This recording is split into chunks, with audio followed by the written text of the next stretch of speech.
Nothing like notes to remind you, right? Okay, we are fiercely grateful to the accomplished authors we have assembled today and the literary gems you will receive tonight. What continues to be a treasure of CityLit is we get writers. We understand what writers need and what's been missing and needs to be addressed at the CityLit table. And we're here to warmly welcome you to a space of learning and embracing, a space of growth and relevance. Before we begin tonight's session, we'd like to acknowledge that the land that surrounds us is part of who we are. It reflects our histories. We are currently on the traditional lands of the Piscataway people who have stewarded throughout generations. To make this a more meaningful practice, if you live in this region, we respectfully ask you to consider learning more about the Piscataway Conoy tribe, the people where the rivers blend, and to invest energy in learning more about the land buyback movement for tribal nations. Every community owes its existence and vitality to generations from around the world who contributed their energy to making the history that led to this moment. Some were brought here against their will. Some were drawn to leave their distant homes in the hope of a better life. And some have lived on this land for more generations than can be counted. We acknowledge we are standing on ancestral lands, and we honor the thousands of enslaved Africans whose lives were physically and spiritually stolen. We pay respect to the elders, past and present. CityLit would also like to acknowledge the long toil this pandemic has taken on us. As a people, as a nation, as a global community, where we have experienced unsurmountable loss, and now where we have two countries at war. When a country experiences severe unrest due to war on its land, we all become pawns of that war and bear witness to the highs and the lows of humanity. It is no wonder our festival theme is how we break free, confronting hard truths. We couldn't sugarcoat the last 3 years, even if we wanted to, could we?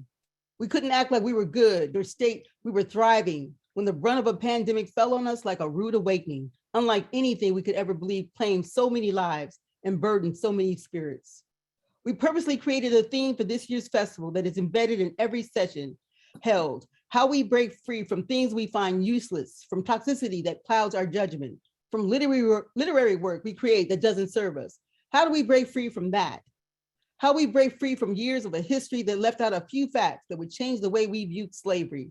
All these years, and the risk we really take is not knowing. We like to say, if you're looking for small talk that doesn't make you squirm a little in your seat, you haven't been to CityLit. If you don't walk away questioning your journey through this thing we call life, you surely haven't been to CityLit. But if you're here to listen and learn a thing or two, if you're here to take in words and revelations of the remarkable poets and writers, and we place in front of you, then you come to the right place. Take a seat, lean into all that's possible. And for good measure, let me say, there's a reason to celebrate tonight too.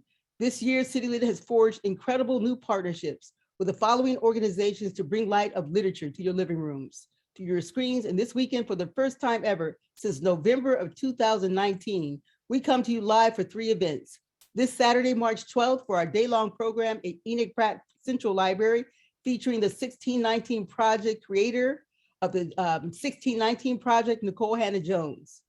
We come to you live on Tuesday, March 29th, and at Busboys and Poets, that's at the Motor House, and at Busboys and Poets in Baltimore on Friday, April 1st. We can't begin to believe our good luck, but we can thank the generosity of these organizations and the people who spirited and elevate literature in the best of ways. CityLit thanks Maryland Centers for Creative Classrooms, Maryland Humanities, Arts Education in Maryland Schools, Motor House, Greater Baltimore Cultural Alliance, Busboys and Poets Baltimore, Bmore Art, the Ivy Bookshop, who is our independent festival bookseller, Joyful Signing, and tonight we have Selena Flowers and Coffee Lemons, who are interpreters of from Joyful Signing, and our last partner is Sister with a Bike Travel Agency. A huge thank you to our graphic design team at Inside 180, which is a small women-owned business in Ellicott City, who makes sure we look good on paper. Have you seen our flyers? Most importantly, CityLit is forever thankful for the many, and I do mean many funders, who held us up these past 2 years, who allowed us to do the undoable and to keep the spirit of poetry and literature alive and at our fingertips. We couldn't do it without them. I'm personally thankful for the wonderful family and the Boss CityLit team that we have assembled today. Many of our board members are here with us. But let me introduce our guest tonight, our moderator. CityLit's Aditya Desai is one of the shining stars of our small CityLit team. He's a writer and teacher living in Baltimore, His stories and essays have been published in Tropics of Meta, Barrel House Magazine, The Rumpus, The Millions, and others. He is or has been on the masthead of Guernica, South Asian Avant-Garde Anthology, Hyphen Magazine, and Atticus Review.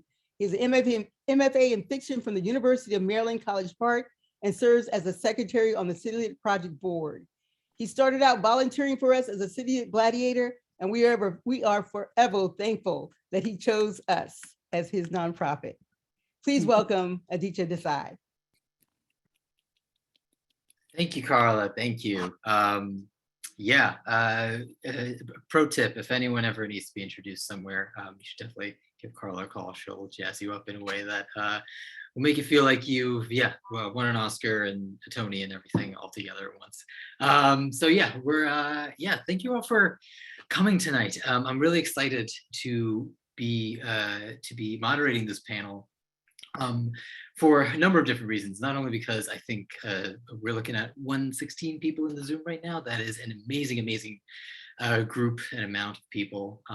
But also, I think the title of this is Writing, Revising, and Editing Your Story, right? And I think one of the things that we find so often with the CityLit audience is that people are always looking for, those real kind of tangible, tactile tips of just how to write, just how to sit down, how to get it out, how to make it work, how to make it breathe, how to make it come alive, and then put it out into the world, right? Everyone is kind of trying to get their story out there, and everyone gets there a different way. But how to get there is something, we can always kind of come together and figure out as a community. And so that's what keeps CityLit thriving. And that's what we hope to share today. So with all that, I definitely want to get on and have our wonderful panelists come on, who you've actually come here to listen to today. As moderators do, I'm going to set the stage a little bit and tell you what we're going to be doing for the rest of the evening. So the theme of this year's festival is how we break free. For this panel, our goal is to shed some of those heavy strictures we all face when we open up the document of what we hope will be our next wonderful piece to be published and let out into the world. These strictures, some of them unavoidable industry conventions and others self-imposed, are still just that, conventions. They're accepted rules that ultimately could and should be broken. Our goal tonight is to, with the insight of our wonderful panelists, hopefully leave you all with some ways to continually charge ahead into that draft, to make the process manageable, digestible, and above all, rejuvenating for yourself in the process. As Peter Ho Davies notes in his book, The Art of Revision, revision, after all, is the journey of a story, the story of a story, if you like, and the writer's relationship with that story. Before anyone reads a writer's work, the writer themselves undergoes a deep relationship building with that work. So tonight we want to explore what gives your idea shape on the page. How do you wrestle it from its cocoon and let it sprout its wings? And how do you wrestle with the journey? How do you wrestle with that journey as it goes out into the world? We've got a lot to get to tonight. So here's kind of how the rest of the night will go. I'm going to have each of our wonderful speakers come in and sort of present their approach to writing and kind of how they come to the practice and how they come to the work and what they have to share with you all today. And then hopefully we can transition into a more conversational mode where we can all kind of just actually chat with each other and see how everyone approaches the revision process a little bit differently.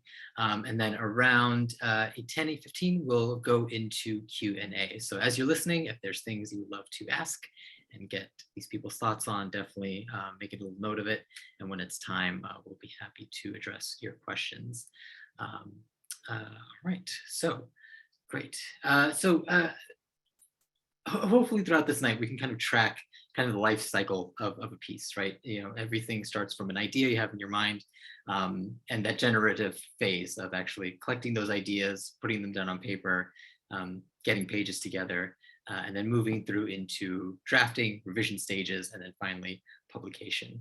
So hopefully we can kind of track that as we go through tonight. And so to start with, we're going to have, as our first guest up, is Melissa Fibos.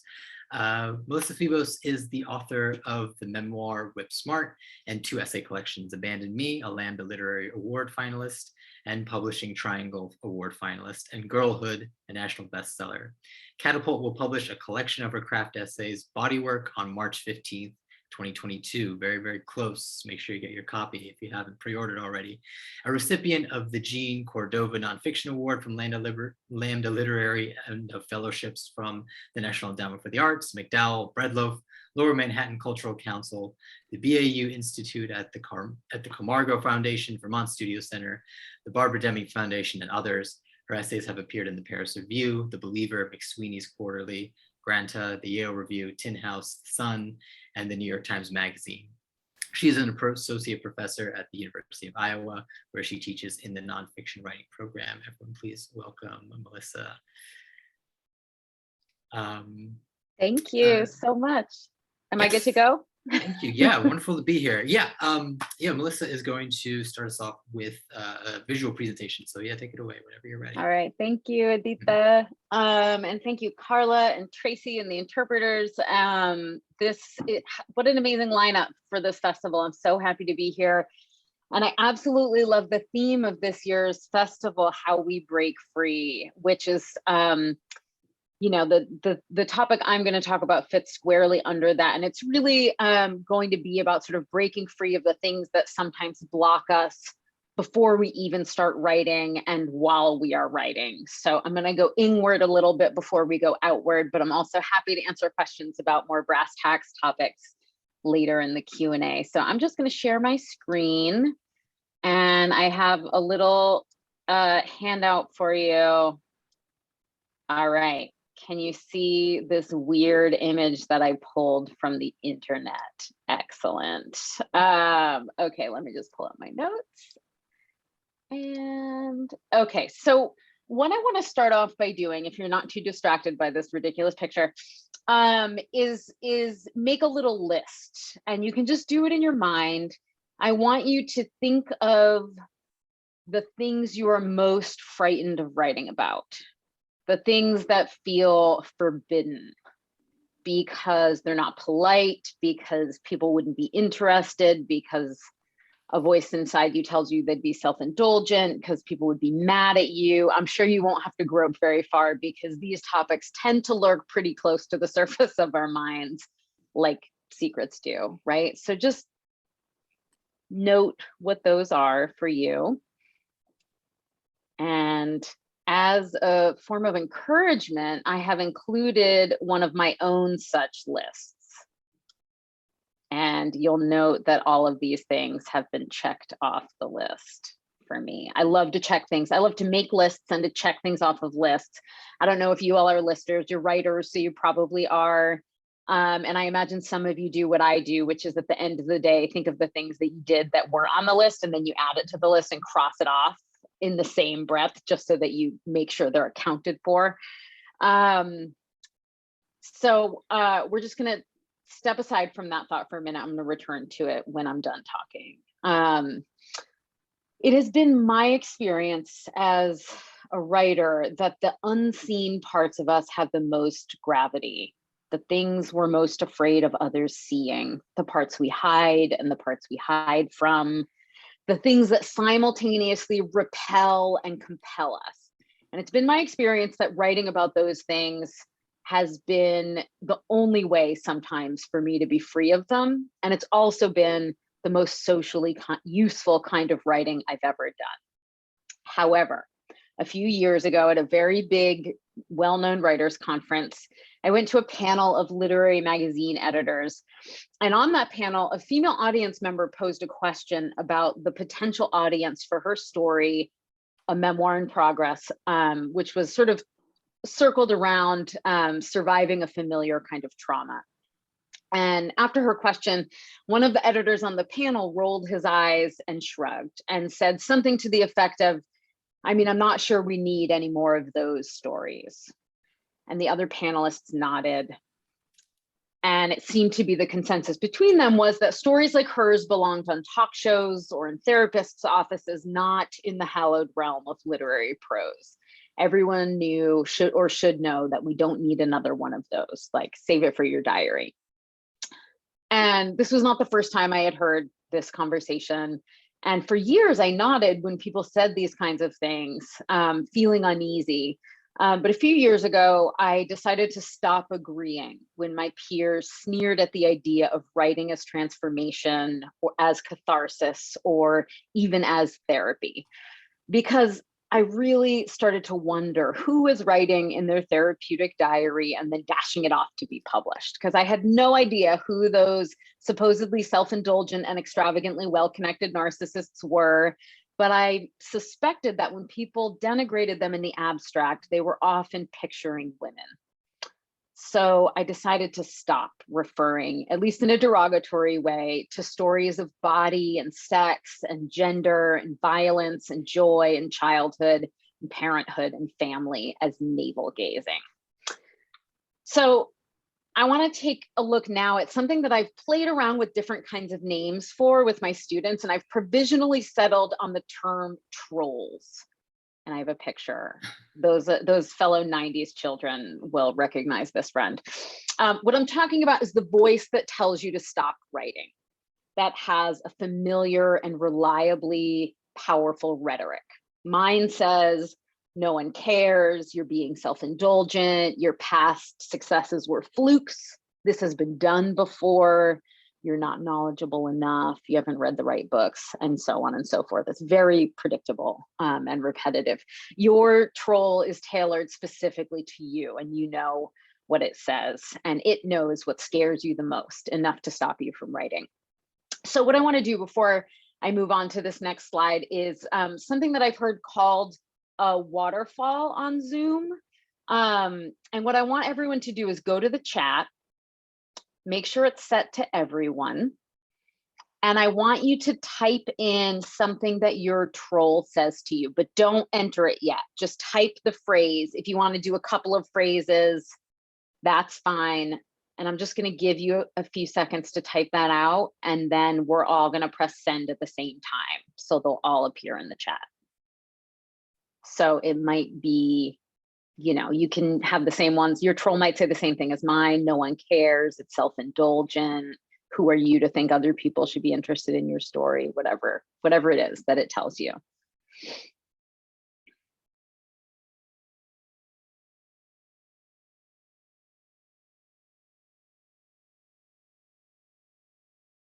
Okay. Whatever you've got, on the count of 3, let's press enter. 1, 2, 3. Oh my God, amazing. There's so many people in here. So I'm going to keep talking, but I'm going to go back and look at those. But I wanted the rest of you to see how familiar those voices are, because they are super unoriginal. Thank you all for sharing. So being a writer, to my understanding, and the study of being a writer is the study of awakening to our surroundings, our imaginations, to the wisdoms that reside beyond the sliver of consciousness that we're familiar with. And one of the most important awakenings to the process of writing and to finishing anything is the challenge of discerning between the different voices inside of us. Our own thoughts are so often an assemblage of other voices that have insinuated or even sort of embedded themselves in our consciousnesses. The voices of our parents, our exes, our teachers, our frenemies, our classmates, and most of all, the incessant voice of the dominant power structures and hierarchies of our society, as expressed through the channels of capitalism, right? Through every kind of media, from billboards to literary fiction. So these are the voices of writers and politicians and philosophers we've never heard of and never will, a lot of the time, filtered through history on the tongues of our own generations. And sometimes these voices solidify into beliefs inside of us, and it can be difficult to discern what beliefs arise out of our own experiences and our own hearts and those which have been conditioned into us. I know that many of you have an intimate awareness of this already. But these voices that warn us off of making art and telling our stories also do come out of our own experiences, right? But I can't know what I believe until I tease apart the biases that I've inherited, the ones with motives utterly separate from my own and sometimes in direct contradiction to my own. And the first step to this is just a question. It's just cultivating some curiosity, like, okay, troll, but do I really believe that? Like, where did that belief come from? Is that mine, or is that somebody else's who benefits from my silence? often I think that voice is a scared part of us that's trying to sound commanding, but actually just needs our reassurance. And here is another little 80s, 90s reference for people my own age. I was obsessed with the movie Labyrinth when I was a kid. And there was this scene in it where these rock faces, so this character's trying to solve a labyrinth, and these rock faces at one point come to life and they say, "Don't go that way, certain death lurks." And another character is like, "Oh, shut up. There's nothing behind your warnings." And the rock faces are like, "Oh, please, we haven't gotten to scare anyone in so long." And the character's like, "Okay, go ahead." So they're really these impotent voices that are just trying to do their job, right? And I always think of those when I hear those voices in my mind that are like, "You can't write this. Everyone's going to hate you. You'll be humiliated," because it's just like a little alarm, like a little scared alarm that goes off trying to warn me, but I don't have to listen to it, right? And it makes me think also of this Rilke quote that I love from Letters to a Young Poet, which says, "Perhaps all the dragons in our lives are princesses who are only waiting to see us act just once with beauty and courage. Perhaps everything that frightens us is, in its deepest essence, something helpless that wants our love." Cultivating that kind of empathy for the parts of me that are afraid of doing my work because of how people are going to respond to it has been more useful in freeing myself from them than running away or trying to silence them, right? So I thought I would talk a little bit now about where my own inherited biases come from. And this is just my experience, but I'm sure there are some people who relate. And I just want to sort of demonstrate the process of dispelling them that I've gone through. So here's the writer William Gass, who in Harper's Magazine in 1994, as a response to the surge of popular memoirs that began in the 60s and just kept growing, he wrote, "Are there any motives for the enterprise that aren't tainted with conceit or a desire for revenge or a wish for justification, to halo a sinner's head, to puff an ego already inflated past safety? To have written an autobiography is already to have made yourself a monster. Why is it so exciting to say, now that everybody knows it anyway, I was born, I was born, I was born. I pooped in my pants, I was betrayed, I made straight A's." So this about sums up the current argument against personal writing, the one that I internalized as a little baby writer and still carry around inside me, that it is a lesser art, that it demands less artfulness, that it's not intellectual, and indeed that it negates the intellectual merit of a piece of writing, the personal nature of it. And of course, the most reviled perception of personal writing, or any kind of writing, that by serving to function as a kind of therapy, it is offering catharsis as a proxy for aesthetics, that it cannot be good art if it is also healing. Of course, this argument isn't lodged against everyone. Even before the word memoir became popular, we had Thoreau's Walden, Twain's Life on the Mississippi, not to mention Montaigne, Julius Caesar, and many, many others, mostly men. So this bias against personal narrative, that it's indulgent, solipsistic, irrelevant, and uncrafted, doesn't apply to everyone. And it doesn't trouble everyone either. Of those of us inclined to write it, and this comes from my sort of observing my peers, but also 15 years of teaching creative nonfiction, I see really big numbers of women and big numbers of folks of other marginalized identities worrying about these stories and telling them, imagining a threshold of confession that, if crossed, will invalidate our intellectual pursuit of ideas and answers and reduce us to diarists. And implicit in this bias is, and the resultant fear, is the belief that these things cannot occupy the same space, right? That it cannot be a powerful intellectual work and a good work of art and a personal, intimate story. So I just want to share with you the counter argument that I have found for myself. In the 1980s, the social psychologist James Pennebaker conducted some now very famous studies on his theory of expressive writing. So in his study, in the original study, Pennebaker instructed the participants in his experimental group to write about a past trauma, to express their deep thoughts and feelings, and just keep their hand moving, really, right? Something that was really provocative for them. And in contrast, the control participants were asked to write objectively and factually about a topic that wasn't provocative for them at all. And they wrote for only 15 minutes for 4 days in a row. So an hour total spread over 4 days. So some of the participants in the experimental group who did the provocative writing found the exercise upsetting. All of them found it valuable and meaningful. And monitoring of those subjects over the subsequent year revealed that those participants made significantly fewer visits to physicians, all kinds of physicians. And Pennebaker's research has since been replicated numerous times and his results supported. Expressive writing about trauma strengthens the immune system, decreases obsessive thinking, and contributes to the overall health, mental and physical, of the people who write it. And this is after 1 hour, right? So for the whole year. So let's face it, if you're going to write about your wounds, it's likely to be therapeutic. You kind of can't get around it. And of course, the writing done in those 15 minutes was probably really bad by artistic standards, but it's a logical fallacy to conclude that any writing with therapeutic value is terrible. So you don't have to be into therapy to be healed by writing, and being healed does not have to be your goal, but to oppose the very idea of it makes no sense unless you consider what such a bias reveals about our values as a culture. Knee-jerk bias backed by pseudoscience and flimsy logic has always been the preferred disguise of our national prejudices. I know you all know that. So that these topics of the body and the emotional interior, the domestic, the sexual, and the relational are all undervalued in intellectual literary terms and are all associated with the female spheres of being is not a coincidence, in my opinion. The bias against personal writing is often a sexist mechanism founded on the false binary between the emotional and the female and the intellectual and the male. And it's intended to subordinate the former, which is to say, Karl Nosgard is a genius. I'm not saying he's not, a risk taker for his chronicles of interiority.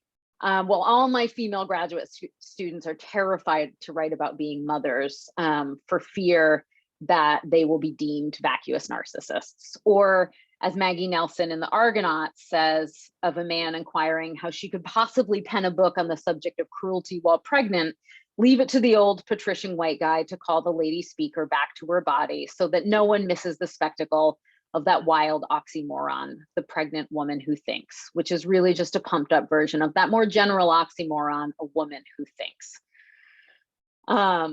When I balked at the idea of writing memoir before I did, and those voices were strongest inside me, I also shied away from the idea of being a political writer. I had only a hazy idea of what the ideal profile for a political writer or their work should be, but I definitely thought it included having strong and unchanging opinions about politics, and probably didn't include accounts of the writer's most vulnerable bodily experiences. But what I did not consider were any of the historical examples of politicized personal writing that were often a long-standing tradition of testimony, much of which I'd read, like Incidents in the Life of a Slave Girl, The Diary of Anne Frank, Night, they go on and on. So here's what I want to sort of finish with before we do one more little waterfall.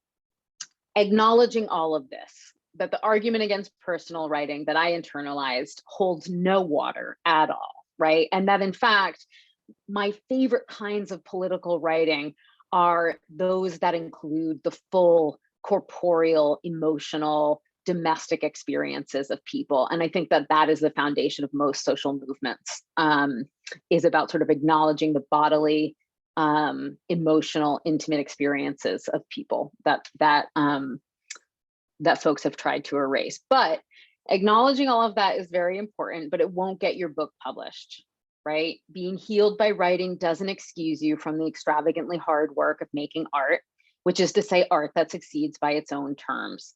There are plenty of mediocre autobiographical works out there, just as there are plenty of mediocre every kind of book out there. So my point is that the aesthetic concerns of writing memoir are totally separate. And the arguments against it should not be what stop you from trying to do that work, right? These are my favorite kinds of stories. And once I got that troll to quiet down, that became really obvious to me that I was trying to write the kinds of stories that I most wanted to read. So what I am going to do is stop sharing my screen so I can see you all again. And I just want to share with you one of my favorite quotes, and it's by the psychoanalyst D.W. Winnicott, who said, and I almost like peed my pants when I first heard this because it was so true, it terrified me. A therapist said it to me, of course. And the quote is, "It is joy to be hidden and disaster not to be found." And when I heard that, I knew I had to tell my story. So what I want to conclude with is I want to do one more typing, and then we're going to press send together. And what I want you to do is answer that troll. And I want you to say what you know about your story. And it might be that it will help other people, that it's enough, that it will heal you to tell it, that's the kind of book you love. Whatever it is that you want to say back to that voice, that might be a refrain that you can bring into your practice with you. So I'll just give you a moment, and then we'll all press send again.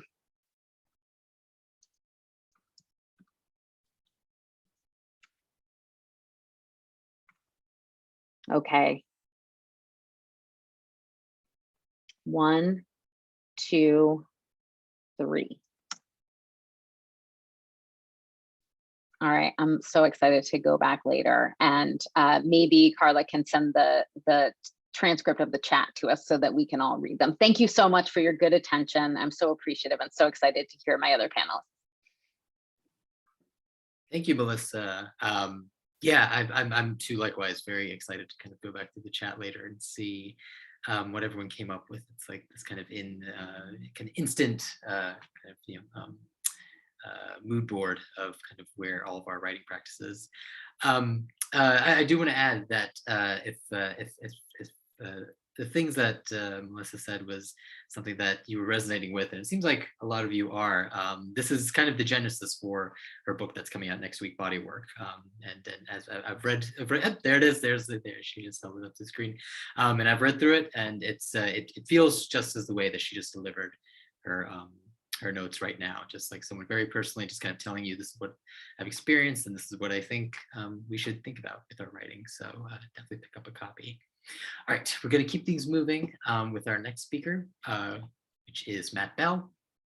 Matt Bell's latest novel, Appleseed, was published by Custom House in July 2021. His craft book, Refused to Be Done, A Guide to Novel Writing, Rewriting, and Revision, followed in March 2022 from Soho Press. I guess think the verb is a little, it maybe needs an edit. Actually today, follows today. It's published on this very March 8th. So again, another thing for your reading list. He is also the author of the novel Scrapper and In the House Upon the Dirt, Between the Lake and the Woods, as well as a short story collection, A Tree or a Person or a Wall, a nonfiction book about the classic video game Baldur's Gate 2, and several other titles. A native of Michigan, he teaches creative writing at Arizona State University. Please welcome Matt. Thank you all so much. And thank you, Melissa, for your lecture. It was fantastic. Remembering that troll waterfall for a long time, and also how easy it was to write both the negative and the response. Like, I mean, it took me like 3 seconds, right? Like, I mean, it's amazing how easy that is to do. I'm gonna talk tonight from and about Refused to Be Done, which is a guide to sort of writing and rewriting the novel. And so this will be 10 notes on the same subject, on writing and rewriting the novel, sort of about the book, and also some like sort of highlights of how I think about the process of doing it. I'm going to read from my screen, but I have you all on the sort of second monitor so I can see you out of the corner of my eye. Please feel free to respond in the chat or emote, or just, you know, whatever feels right. I think that's a nice way to sort of feel the audience with us in these virtual spaces. So if you feel moved to do so, that makes me feel like I'm not just reading to myself at the computer. So thank you so much for that. This is 10 notes on writing and rewriting the novel. 1, mostly without knowing it, I've been writing toward my new book, Refused to Be Done, for at least the last 12 years, since I started writing what would become my first published novel. Or maybe for the last 16 when I wrote the novel before that, or maybe for the last 18 when I wrote that one before that, or maybe longer, Rick Moody once said that he marked the moment when he became a writer as the moment when he began to revise. If that's the case for me too, then I started on the path to this book on revision at the age of 20, the first time I significantly rewrote anything. Refused to be done is, in many ways, a record of how I spent the last 21 years teaching myself how to revise. 2, as we begin writing a novel, one thing I think is worth remembering is that the task of any individual day is never to write a novel. A novel isn't usually drafted by your writing 60,000 words in one unbroken effort. More likely, you'll write yours a couple hundred words per session, maybe 1,000 or 2,000 words on a great day. This is a feature, not a bug. As you write across all these sessions, you manifest yourself on the page, not once or twice, but dozens or hundreds of times, until you end up with a book written by the you,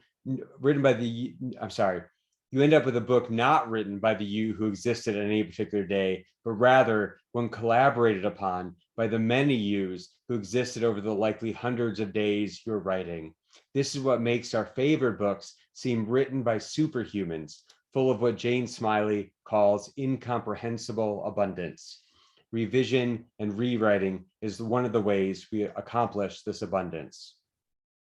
3, Refuse to be Done is subtitled How to Write and Rewrite a Novel in 3 Drafts, which is a pretty good promise. But what I really mean is 3 stages, each of which require different kinds of revision.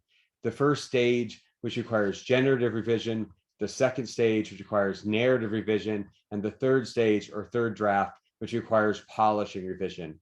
In the interest of time tonight, I'll just touch a bit about the first 2 stages, but I'm glad to talk about late stages in our later conversation, or there's of course more in the book. 4, the poet Tracy Brimhall says she writes in order to produce inspiration rather than at the mercy of it. And that's how I like to write too, especially during the generative first stage. One of the best ways I know to do this is what Charlie Smith calls writing the islands, where instead of trying to write linearly from the start, you begin with the scenes you most want to write. Once I'm underway, my process becomes, as Lucy Corrin says, looking at the material I produce to find my material. The book you're writing will tell you what it wants to be and what it doesn't want to be, if only you'll pay attention to it, if only you'll move toward pleasure, excitement, and joy. Save nothing for later. Spend your inspiration as soon as it appears, trusting that there's more where that come from. Put the good stuff down on the page and then use the good stuff that's there to imagine more. 5, one question I'm constantly asked about novel writing is, do you need an outline to start writing? Maybe, maybe not. More and more, I try at least to take a stab at the book's log line, a single sentence describing its plot. One way to do this is to write one sentence containing a character, a conflict, and a clock. Cinderella must meet and fall in love with her prince, you might write, before the stroke of midnight, at which time her gown will turn to rags.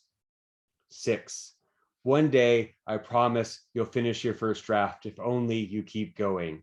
What you have will probably be rough in the fullest sense of what we mean by rough draft. This is nothing to be dismayed about, although perhaps you'll be dismayed anyway, as I always am. But the first draft isn't the book I'm writing, only a sort of 1-to-1 scale model of it, not the novel itself, but an idea of what the novel can be.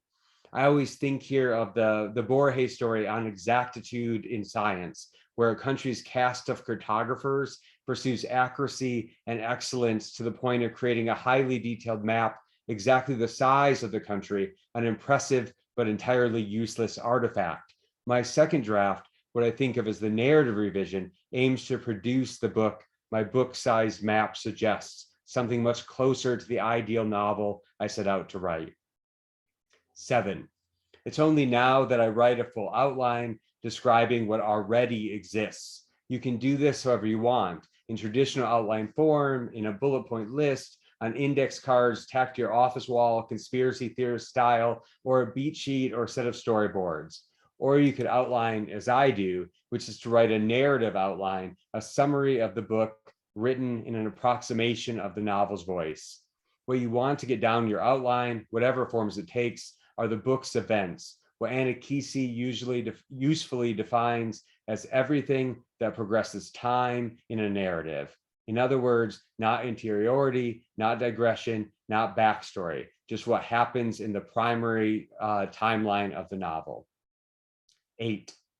Once I've outlined this first draft, I revise the outline into a plan for the second draft, which will be a tighter, better plotted version of my novel.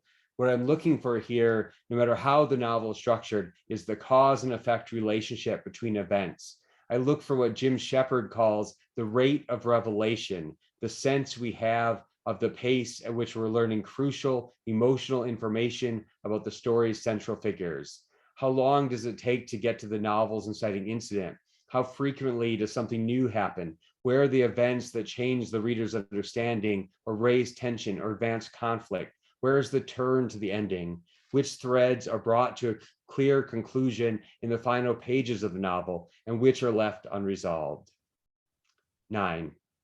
Then, after the outline is the best it can be, I write the second draft, which is to say, I rewrite the novel. I type my own second drafts from scratch, rewriting as I go, moving the book I've already drafted toward the better one described by the outline. Amy Tan once said, "Only when I finish the book can I go back to the beginning and write in the voice of all that happened." This is the goal for the second draft, to rewrite your novel in the voice of all that happened, with the knowledge of what the story is and of who your characters are, knowledge you simply could not have possessed on the day you started your first draft. The end of this draft, this is the one that always feels to me like I've written a book, something someone else could enjoy. Afterward, all that remains is to polish it into the best experience possible for whoever I've imagined reading it. 10. One of my favorite quotes about the writing life comes again from James Smiley, who said, "I believe that you either love the work or the rewards. Life is a lot easier if you love the work." I'm someone who truly loves the work. The rewriting and revision tactics in my book are some of the ways I stay inside the process, how I've learned to make the process into a beautiful thing all its own. However long you've been writing, I hope you already know that what happens to you in the time you're at the desk, all the thoughts and feelings and achievements you had there while you're writing, that's what you'll best remember from all that time you spent writing and revising and rewriting your novel or your memoir or your short stories, whatever you're working on. The work or the rewards, sure. But also, again, the work is the reward for you, made from you. And no matter what happens with your novel later in the publishing world, outside of your own office, no one can take that joy that you made for yourself at the desk away. Thank you so much. Thank you, Matt. Yeah, and it seems like from the chat, everyone is really resonating with a lot of these points that you made. Yeah, and everyone please go and find a copy of Refuse to Be Done. That again is Matt's new book. It just came out today and is essentially kind of a much bigger version of these 10 notes that he shared today. Very kind of strong, kind of tactile, tangible things that you can use to help you work through your book in 3 drafts. Is the kind of the pitch of it. So I want to keep things moving. And our next speaker is Dean Bartoli-Smith. Dean Smith is a published author, poet, and freelance journalist. His poetry has appeared in Poetry East, Open City, Beltway, The Pearl, The Charlotte Review, The Cultural Studies Times, Gulfstream, and Upstreet, along with others. His book of poems, American Boy, from Washington Writers Publishing House in 2000, won the 2000 Washington Writers Prize and was awarded the Maryland Prize for Literature in 2001 for the best book published by a Maryland writer. He is also the author of Never Easy, Never Pretty, A Fan, A City, A Championship Season from Temple University Press in 2013.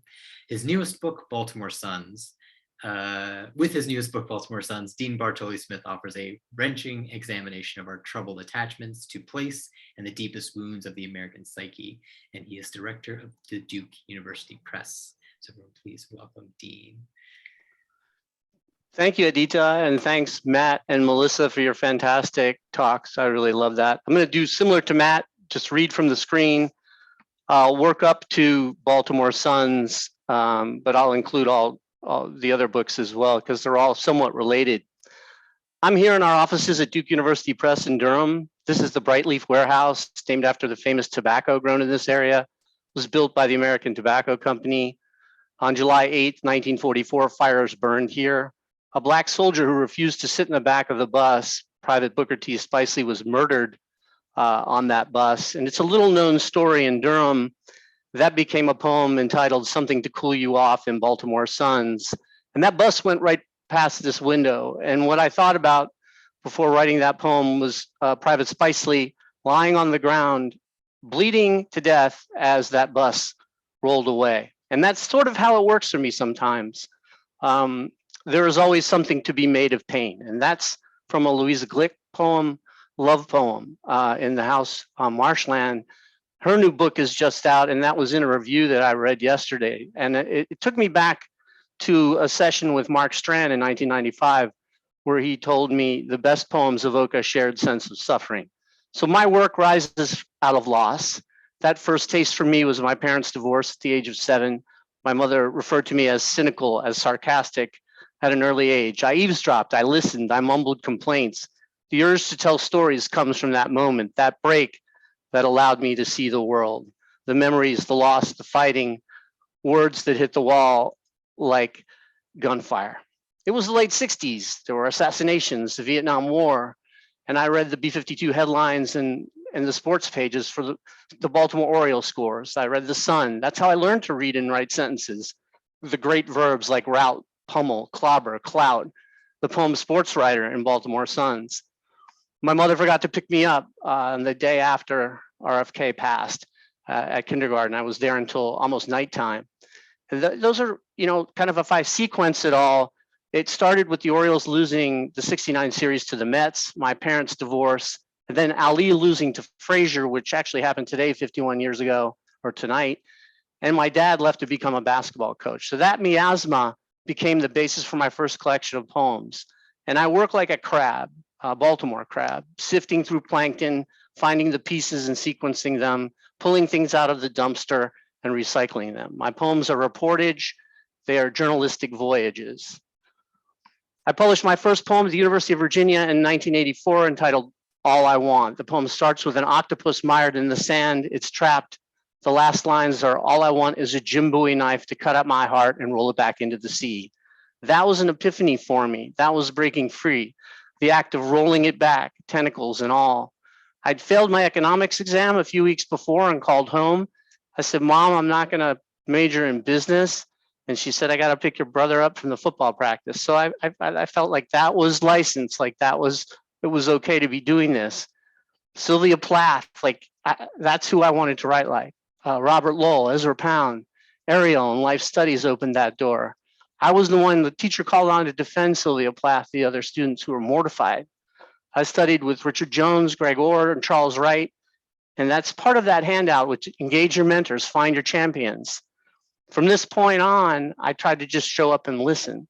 So I've published 3 books, 2 collections of poems, and 1 nonfiction book about the 2012 Baltimore Ravens. All are set in Baltimore. I was born and raised there, and the place remains inside me.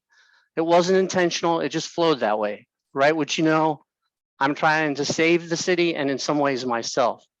I'm half Italian and mostly Irish, named after an iconic basketball coach.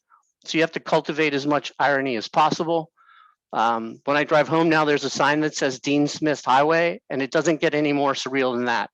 I grew up with narcissists and nuns, and it's a kind of natural bipolarism that I can mine. My Italian mother wrote poems, and so did my Irish grandmother. And there is a well of psychic energy between those extremes. Writing poems balances the energy. I lack patience. I'm not in it for the long form. My poems are vignettes and micro novels. Never Easy took 6 weeks to finish. I wrote 18,000 words a week, and each chapter was edited 4 times. I was on 2 shifts a day. There was a process there. There was a deadline. I'd grown up a Baltimore Colts fan, and I buried that sense of loss after the Ravens Super Bowl victory, after the Colts left. Writing does that for me. Never Easy, Never Pretty comes between the poetry books and serves as a kind of bridge, and I'll speak about that later. That's also my mantra for revision. It's not easy or pretty. It can be ugly, and you can wake up in 5 hours later after working on a poem and no time had even passed. So the first collection of poems, American Boys, started as my MFA thesis at Columbia in 1985. That was 15 years in the making. Back then, you didn't have online submissions. I had more than 100 rejections. It was really important to be published and nothing else mattered. In between not being published, I drank and did drugs, and I worked in publishing. But I didn't want to do the work of being a writer. I didn't want to embrace rejection. And I got sober in 1999 while living in DC. And when I set out to edit the poems sober, I realized they didn't make any sense, or parts of them didn't make sense. And that's a problem for a narrative poet. The poems are creative reportage. I can't do Ashbery. I can't even fake Ashbery. And that book was published in 2000. Baltimore Suns took 20 years to finish. And I began writing it in 2000. It wasn't going to be a collection about the city. It started with my father purchasing a 357 Magnum. I grew concerned for him and the Baltimore we both love. He went to the firing range and let me hold the 357. So right there, that's kind of a connection point. He always inspired me as a teacher and a leader, and I wondered why he needed a gun. I developed a persona in the gun poems that's loosely based on him, but also a composite of the mindset that I've encountered throughout my life. This acquisition unsettled me. He lived in the city of Baltimore. The title of the collection actually became My Father's Gun. Columbine, Aurora, Virginia Tech, Gabrielle Giffords, Sandy Hook, and the DC Sniper weighed heavily on me. The collection morphed into an effort to get at the root causes of gun violence. Our country is a proving ground where no one is safe, and the topic is evergreen. There were gunshots outside of my window in Adams Morgan. I crawled up to see the ambulance collecting the body. I wanted to view guns from all angles and even through my own history. My parents had to get remarried. It was a shotgun wedding. Now back to the never easy, never pretty bridge. My mom was annoyed about a story in the book. My mom was on a date and with me and my brother, and my brother tried to tell a bad joke, and I stopped him. She didn't think I should tell that story in the book, so she wrote an email about what it was like to sell her car, a 58 Thunderbird, and her only source of freedom because she was pregnant. He sent the message to me. It's one of the best pieces of writing she's ever done, and it's in the book of poems that I published after she died called Vita, that exact message. I revised the poem into for Baltimore Suns, and it's called Joyride. Also, toy guns were presented to me as solutions to problems. As a kid, every time I encountered my mother's high school boyfriend, he reminded me that he was the person who bought me my first set of toy guns. Well, then I learned the real story about his relationship with my mother, and the first poem in the book tells that story. The book's central arc takes the reader through a childhood where violence leads to positive outcomes, and then into adulthood as the narrator bears witness to the destruction those real weapons have caused. That happened when I moved back to Baltimore after 30 years away in 2010. The collection veered into a new direction. During the first week on the job, I saw a sheeted body in the street. It took a couple of years of being back, but I started writing poems in response to what I was seeing as I raised a family. I thought about the children of the city. Baltimore was the only city that I'd ever lived in where a voice on the television asked nightly at 11, do you know where your children are? The toy guns of my youth had become the lethal weapons in the neighborhoods around us. The continual headline, unidentified black male found dead in trunk. And the mantra was not in my neighborhood, at least it's not Detroit. That was acceptance, but also apathy.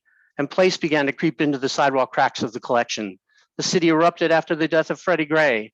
And in the middle of those tense days, we were in Little Italy having dinner, and a poem resulted from an interaction with my son. The stadium I frequented had been torn down, a place of joy, of sanctuary, where all people gathered. Its destruction devastated me. And I also believe to some extent the fabric of the city. I dream about it. I can still hear the raucous din. It defined us as Baltimoreans. It wasn't the nicest or the most beautiful structure, but it was ours, and it was heaven on earth for me. The coronavirus lockdown provided another opportunity for self-excavation. Poems I'd written in the 1980s suddenly had new lives. I also needed to look at my Baltimore past related to race. My staff at Duke University Press inspired me to do that work. The poem Reading James Baldwin on Election Day in Charleston started some of those excavations. Who were the people of color in my life? I thought mostly about that during lockdown. I wrote about Private Spicely in the aftermath of Ahmaud Arbery, guns, race, Jim Crow, and the I felt threatened excuse. Poems sprang up in the interstices between the poems. It's the biggest project I've ever wrestled with. It's a big eat your pigeon kind of book that tries to change the world and end gun violence. And when did I first become aware of guns? The root causes of guns, race, and my own self-destruction. That's poetry for me. Where do poems come from? It's a mystery. It could start as a snowflake, then 3 or 4, and then I'm in a blizzard. That's how it happens. For me, it's back to psychic energy. Stanley Kunitz and Gwendolyn Brooks first exposed me to that idea. 1 to 3 things gnawing at the perimeters of my consciousness. Sometimes that conversation can last 40 years. It's an iterative conversation. Revision is the name of the game. The first draft of Decoys emerged in 1987. It started as a response to Carl Shapiro, who attended UVA and is a poet. It was about racism under the surface. There are 400 Confederate deserters buried on campus. It was the Reagan years. Everyone looked like their parents, imprinted. The last line of that version of the poem referred to painted wooden ducks out on the lake by the old swing. 3 things gnawing at me. I've kept it in my mind, that conversation, for 40 years. I've been revising it along the way. The first stanza about a group of white men raising their glass to a portrait of General Lee stayed the same. The riots in Charlottesville in 2017 gave me a new angle on the poem. It now ends with a nod to Black fugitivity, the ghosts of bounty hunters in the dogwood breeze, chasing down slaves long ago freed. My poems are creative reportage and revision. Thank you. Thank you very much, Dean. Please clap, applause. I urge you, maybe I'll drop it in the chat a little bit later, to seek out a wonderful Q&A that Dean did with the Baltimore Fishbowl, which is a local news website, about a lot of the process that he did with especially this last book, and kind of seeing these images of guns and firearms and how they kind of evolved over time, especially with these kind of, historical and social changes over the years. So yeah, thank you for sharing that process. And our final speaker of the evening, let's bring them on. Dr. Nguyen Phan Quay Mai is a award-winning Vietnamese writer. She writes in both Vietnamese and English and has published 11 books of poetry, fiction, and nonfiction. Her debut novel and first book in English, The Mountains Sing, is an international bestseller, runner-up for the 2021 Dayton Literary Peace Prize, winner of the 2020 Book Browse Best Debut Award, winner of the Bloggers Book Prize of 2021, winner of the 2021 International Book Awards, winner of the 2021 Penn Oakland Josephine Miles Literary Award, and winner of the 2020 Landon Literary Award Fellowship for, quote, a work of exceptional quality, and for, quote, contribution to peace and reconciliation. Quay Mai also works as an editor and creative writing teacher. She was named by Forbes Vietnam as one of 20 inspiring women of 2021. Her second novel in English, Dust Child, is forthcoming with Algonquin Books. Everyone, please welcome Quay Mai. Thank you so much for your kind introduction, Aditya. It's my great honor to be here. I must tell you how emotional I was listening to Carla's powerful introduction to this session. The last few nights, I haven't been able to sleep. I've been thinking about the people in Ukraine who have had to leave their homes, and why we sit in the safety of our homes today. So many people have, more than 1.5 million people have had to leave their homes. And I think in this turbulent world, literature has a very important role in uniting all of us, to let us see into the full humanity of each and every culture, so that there is no other. So I really am thankful for this festival and the work that the team have been doing to bring people together, to share our stories, to empower each other.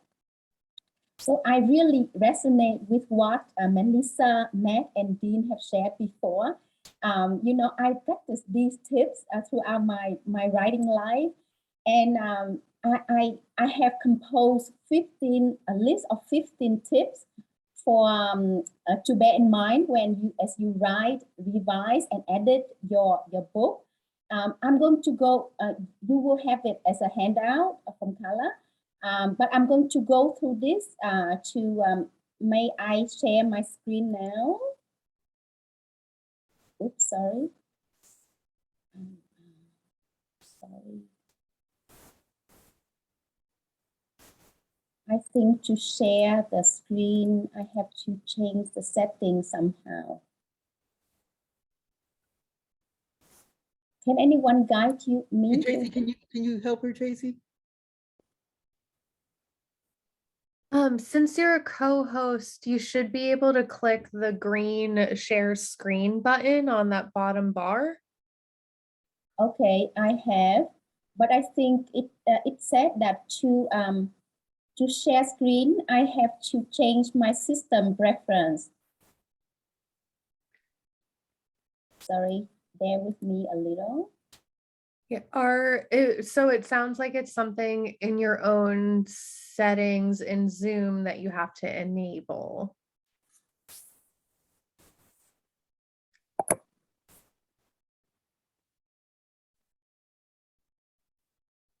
Maybe in your preferences. Okay. Sorry that we didn't have a chance to test this before. So could she email it to one of us, Tracy? okay, can I email to Carla the presentation? Yes. Yeah, Carla, you know how to share screen, yeah? I'll try. Okay, let's try it. Yeah, try it. If not, forward it to one of us, Carla. Okay, so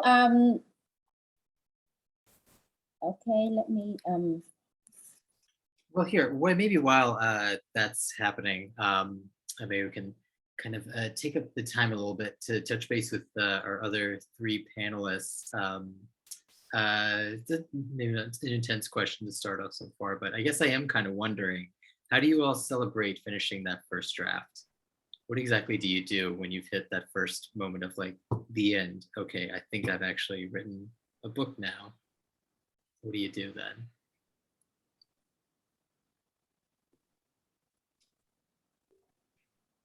Yeah, I wish there was like a super positive answer to that. I feel like Right? maybe you could hear from my talk. Like I feel like the first draft is always this. I mean, you know, the difference between having 100% of a first draft and having 90% is like the whole game, right? Like if you don't get to the end, you don't have it. So like that's a real thing. But I think every first draft of a novel has been a little like, that's book sized, but not a book. And I think mostly I've been like glad to be there, but felt dismayed. I remember like sitting in my backyard in Ann Arbor when I finished the first draft of my first published novel, just being like, what now, right? You know, sort of. And then the end of like the second draft is like the one where like I'm like calling my friends and be like, let's go out. I wrote a book, you know. Like those feel really different to me. So the first draft is like an accomplishment. It's real and it matters, and you do want to find a way to celebrate it. But I think I always felt the work ahead of me, even when I didn't know what that work was yet. If that makes sense. I wish there was a more encouraging end to my trailing off there, but Melissa's nodding and I'm gonna stop talking and she's gonna say something more encouraging. I mean, I relate to that a lot. I'm just one of those, like, it's hard for me to celebrate until like the galleys in my hand, which is a problem. But I will say that I have a really special tradition of getting a sheet cake from the Hy-Vee, which is the grocery store here. So I like to get a sheet cake, like a white sheet cake with vanilla buttercream and like that sort of like crunchy, super sweet buttercream, and I'll eat a good amount of it. And that's, I mean, especially in the pandemic, I'm like, how do we even celebrate in a pandemic? So I get sheet cake and I lie down and not work on the book for like a few nights. That's about what I've got. You know? Otherwise, Matt covered it. One thing I guess I like to do once I have a draft is to hang them, to like paste them all up together in sequence. Like it's right before the end, and you just want to see if there's anything you've like in between there, maybe other things fit differently. You know you're done, but, and I borrowed that from Alan Michael Parker because he would post on Facebook. He's a poet that I really like, and he did that, and I found that really useful to have them just hanging it up in like a library or something. You know, I have that same urge with my work. I've always wanted, I don't know if you have this, Matt, but when I finish like a further draft, like a close to final draft, or maybe even the first draft, I have the urge to hang up the whole book like on a clothesline, which is ridiculous. It's like 300 pages, right? But there's that way, I think it's so hard to conceptualize an entire book in your mind. Like it just defies cognitive power. And so I want to be able to see the whole thing at once, which is why I use a lot of outlines to sort of simulate that. The novelist Mark Danielewski, who wrote like House of Leaves and other books, at least one of his, which books are very textual, like he does a lot of stuff on the page, but like at least one of his books, he borrowed, rented, stole, I don't know how it happened, a high school gymnasium, and he put the whole novel on the floor and he like walked the rows of the novel editing. And like, that's my dream, I think, is to have an enormous, right, you just said, just exactly, have this huge space, the whole book laid out, and just wander my novel is like the thing I actually want. Exactly. Here we go. Perfect timing. Yeah, it looks like our presentation is back up. So thank you for indulging me with that question, but those are some great answers. Yeah, and great approaches to how do you deal with that first draft.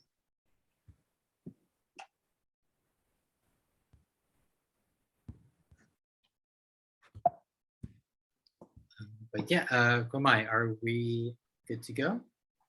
Yes. Hi. Sorry, everyone. So I changed my computer. I changed to another laptop. So hopefully you can see. Can you see my screen now? Yes. Yes. Clear. Great. So I have put together 15 things to bear in mind as you write, revise, and edit your novel or book manuscript, and this can relate to your poetry or nonfiction as well.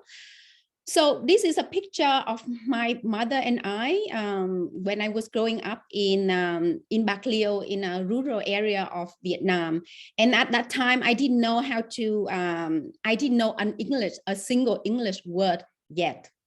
So I only started learning English in my 8th grade. So, I mean, if you have a hard writing day, just think about me. Achieving this incredible mission of writing in English when I learned English from the 8th grade. So any one of you can successfully write a book. Just believe in yourself. So these are these are the tips that I have learned from over the years. So I see my task as a journalist is to plant a tree. The research that I do set the foundation for the garden on which I plant the tree. The more research that I do, the richer the soil is. And the imagination is something that gives life to my tree. So the imagination and the hard work. So what you do with your creative writing techniques, like the plot, the characters, the narrative voices, your characters, they all form the trunks and the branches and give leaves and life to your tree. But in the end, the reader's interaction with your book will give flowers and fruit to your tree. So I think when you write, think about the role of the reader too. Try to get the reader's involvement in your work. So, oh, sorry, I don't know. So think about the mission of your writing. Okay, the mission is what keeps you motivated, focused, and inspired. So take a minute to think about your writing missions, not just one, but a few. Write them in the chat room, and don't press the enter yet. Please write them down.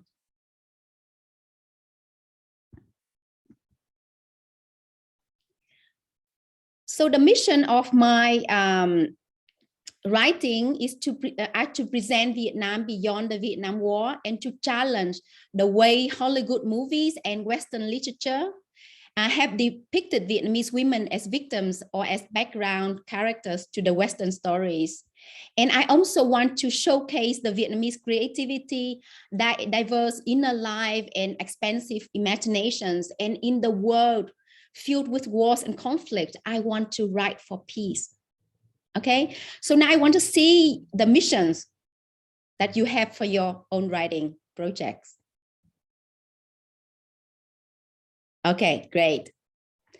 Okay, write what you want to read. Okay, you will have so many years working on your novel or your book manuscript that sometimes you feel bored. It's easy to be bored because you have to read your novel or your book manuscript so many times. So I think it's important to be wise from the beginning, to choose a book, to write a book that you really want to read. Don't think about selling your work. Think about what's important to you, what inspires you, what compels you. Choose topics that make your pen tremble with rage, thirst, hunger, and desire. I need to make this, sorry. Okay, so research. So know what you are writing so that it becomes a part of your world. Develop a research strategy by gathering information from both primary sources, such as personal interviews, and secondary sources, published books, journals, films, and be organized with your research materials. Maintain backups. You know, I have known a writer whose computer was stolen and he lost everything. So it could happen to any one of us. So each day as I write, I make another draft of my book. I'm so fearful of losing different drafts. And if you number your draft by date, you can easily go back to it. So you can make big changes without being afraid of losing some important information. And practice ethical research that respects privacy and dignity of your research participants. You know, one of my research topics for my PhD is to think about the implication of creative writing and how it can make also detrimental impact on the lives of human beings. So we, as writers, we need to be really ethical in our research. You know, for example, I research a lot on trauma, so I don't want to provoke trauma in my research participants. So I have to design questions which are you know sensitive enough so that I protect my research participants. And in some cases, when you write, you need to protect the privacy and identity of your research participants so that you don't bring harm to them. Again, this is all in my handout, so you are going to receive it in the handout. So empower yourself with knowledge. So, you know, before I did my PhD, no one needs to do a PhD to be able to become a writer. But what I really have learned over the years, that reading literary criticism is really important, and embodying, you know, current discussions about issues such as representation issues are very important too, so that you can engage yourself in discussions. And avoid stereotypes by creating characters that are multi-dimensional. This is especially important when writing characters outside your own culture and background. And what I remember reading this from one of the great writing books, which I can't remember the title, but what I took away from it is that when you write a novel, it's important to show your characters learning, your characters' transformation via the conflicts and the challenges that they experience. So what you don't want to do when you write a novel is to create characters which are static. You want to create dynamic characters who evolve, who change, who learn, who are empowered, so that the readers, you know, are empowered alongside the characters. So you want to create dynamics. You want to put in a lot of conflicts and challenges to create the environments for your characters to learn and to change. And also one of my first creative writing teachers, the novelist Sarah Milan, told me something which I really value. Trust the power of your inner mind. So let your subconscious mind take you to unexpected places each day when you sit down to work on your creative project. You know, Matt was saying before about the need for outline, and it's very interesting that he said he as a starter, he only has, you know, one sentence about his book, the book that he wants to write. For me, it's the same for me. You know, I begin with something that compels me, that draws me into the story. I don't know where the characters will lead me to. So my novel, The Mountain Sing, begins with the bombing of Hanoi in 1972. And the bombings happened to a grandmother and her granddaughter. And when I started writing the book, I had no idea what would happen to them. So, you know, the exciting thing is that when I sat down each day, I discovered what happened to them, and all of the research that I did worked to give me ideas and to give me dialogues and actions. So I think, you know, discover the joy of your own writing project by trusting the power of your inner mind and letting it lead you to surprises. And be fearless, be daring, be different, invent something new that nobody has done before.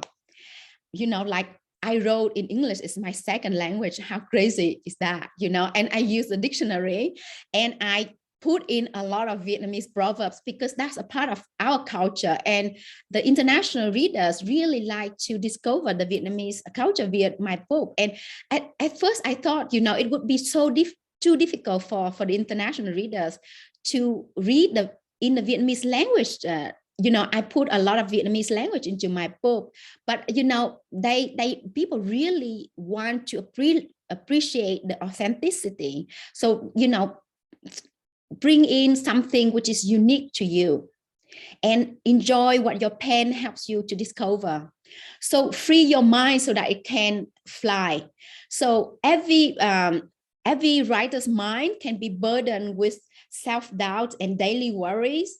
Like Melissa said before, you know, we all have our trolls, you know, and I think it's really important that each day we free ourselves of these trolls. So for me, what has really helped for me is meditation exercises and mindfulness practices. You know, each day before each of my writing session, I sit down and I meditate for a few minutes. Just turn on some soothing music and meditate, take in deep breaths, you know, some deep breaths. And then, you know, I sorry, there's some ambulances outside my windows.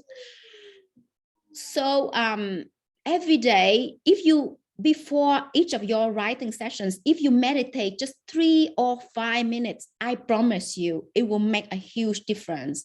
It will make you focus, more productive. And my husband shares me this graphic, you know, productivity doesn't depend on hard work. So if you work yourself too hard, your mind won't fly. So each day when you write, do meditation exercise, you know, take a walk, listen to music, you know, do something fun. And when you have some creative energy or positive energy, it will come out in your creative writing.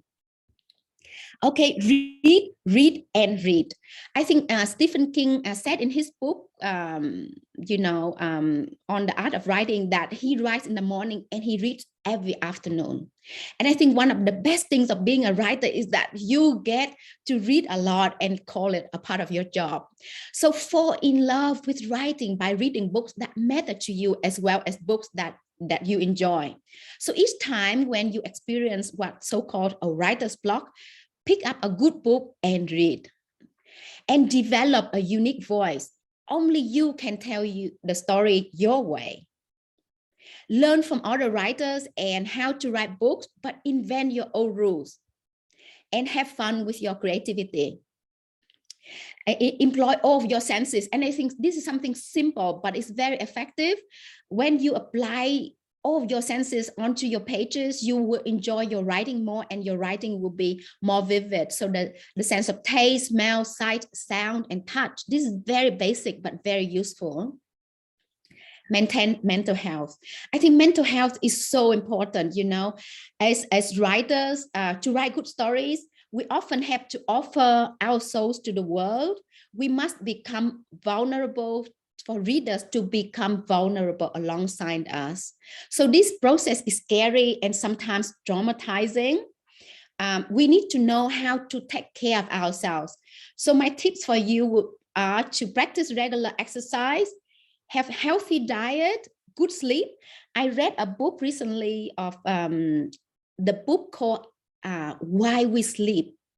And it's so important, you know, like I think the scientists have identified that we are much more productive if we sleep, and then in the long term we live longer too, and we can avoid a lot of illnesses. So each day try to get at least 8 hours sleep, and you know, have a routine where you go to bed. And I love to go to bed with a book, you know, and invest in healthy relationships. So I know all of you, a lot of you have place importance on maintaining mental health.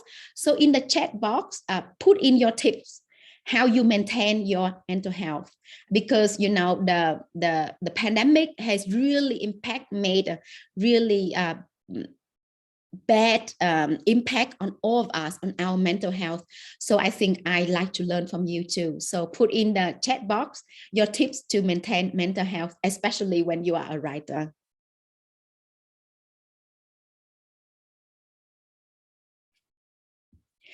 Okay, trust your readers' intelligence. As you edit, remove passages that over-explain, parts that dump information. You have researched for your book for years. You have learned so much. So impart that knowledge to your readers. Involve your readers by creating opportunities for them to learn new things via your book. And form a great writing circles. Develop and nurture friendships with writers who can read your drafts and give honest comments.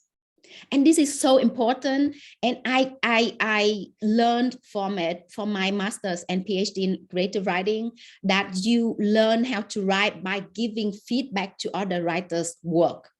And I'm really lucky that I have some really good friends who are writers, and we trust each other, and we are really critical in giving each other's comment. And the Vietnamese proverb there's a saying in the Vietnamese proverb, thương cho roi cho vọt, ghét cho ngọt cho bùi. If you love someone, you give that person whipping, you know, like you beat the person up with your, you know, with your criticism, constructive criticism. If you hate the person, praise that person to death. So, you know, if your friend say, give me some comments to my draft, don't say, oh, it's great, everything perfect. Tell him or her what should be improved. So when it is your chance to learn, the person can do the same thing for you. So I've lost some friends because I'm so honest with my feedback, but you know, that's me. And I mean, that's something that I want my friends to appreciate, you know, honesty in friendship, and be generous when giving feedback to their work, and be disciplined. And, you know, treat writing as a profession, a job that needs time, investment, and serious learning. I learn all the time, and carve out chunks of time dedicated to writing and protect this writing time. Sometimes people think that we are writers, so, you know, they ask us morning coffee, and you know, like, my writing time is sacred. I don't do anything. When I allocate the time for my writing, I protect it. I treat it as very sacred. So I do meditation, and I sit down and I write. You know, you can put a timer, but I think it's very important. I think creative writing is a craft, and it's like a carpenter and a painter. To be good at it, you have to practice every day. So, either writing a new thing or editing, you should work on it regularly. Don't get your skills be faded because you don't practice it for a long time. And step away from your draft.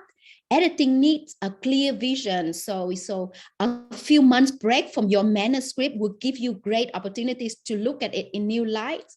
Matt said before that, Matt said before that he does, he recommends doing outlines after the first draft, and I do the same. So I don't know exactly how my book will go during my first draft. And after a few months of having a break, I go back and I do an outline and I see clearly my mission and my vision, and I can edit it much better. And do not be afraid to rewrite. I sometimes cut out an entire chapter or remove a character whom I love dearly. But I find out that the most daring challenges can produce the best results. So be daring. And celebrate, the writer's job is so hard and so lonely. So don't forget to celebrate each step of your writing journey, however small. Celebrate it with the people whom you love. Build your network of support and show appreciation to those who help you along the way. And don't grow just a tree. Grow a garden of literature. We are not alone. We should not just sell our book. We should uplift other writers, because the more diverse our community, the more enriched our literature is, the more benefits we will gain for ourselves. So let's uplift each other, uplift other writers as well. And I mean, on Instagram is a very popular venue for book reviews, and Bookstagrammers said they love authors who write about other authors' work. They appreciate it, and this is something we can do much more to each other. So thank you so much. And I know a lot of you are amazing writers, so I want you to think about the best tip you can give to others on this on this session today. So can you write your tip for writing, editing, and revising in the chat box? I want to learn from you as well. Thank you so much. Thank you very much, Kramai. Wow, that was I'm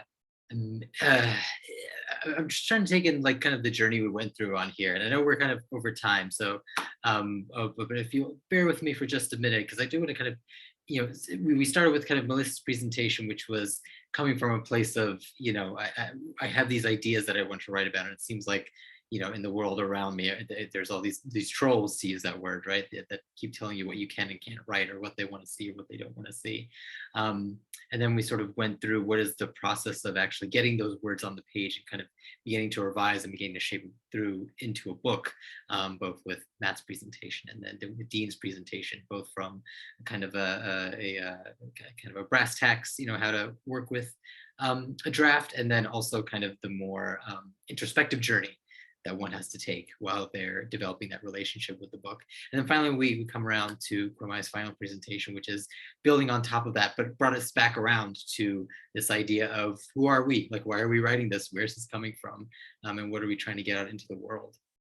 And so I hope that everyone here tonight was able to take away hopefully multiple things, or whatever wonderful project you're working on, whether it's fiction or nonfiction or poetry or something else entirely. We did want to have a Q&A. We're a little bit over our 8:30 time. So I think what we might actually do is transition into our writer's room segment, where I will continue to take questions from all of you about anything you'd like to know regarding craft or practice. So you're more than welcome to stick around. That's a very kind of informal, personal session, conversation space to get a chance to talk with the writer. Our other writers are welcome to stick around if they'd like to, but if not, we understand completely. Other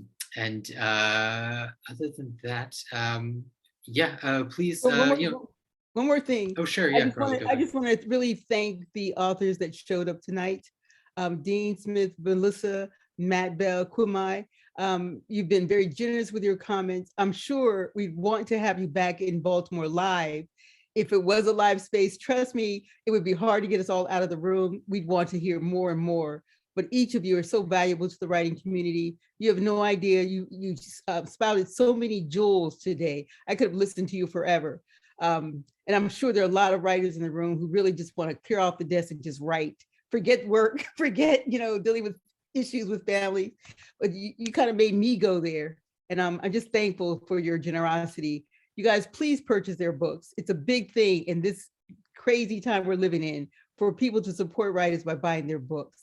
Independent bookstores, ours is the Ivy Bookshop, but please show up for these writers because we want them. We want their energy. We want their words. You just go there. You went places that we need to go when we write. We're all witness to this world we're living in. So just thank you for bringing that.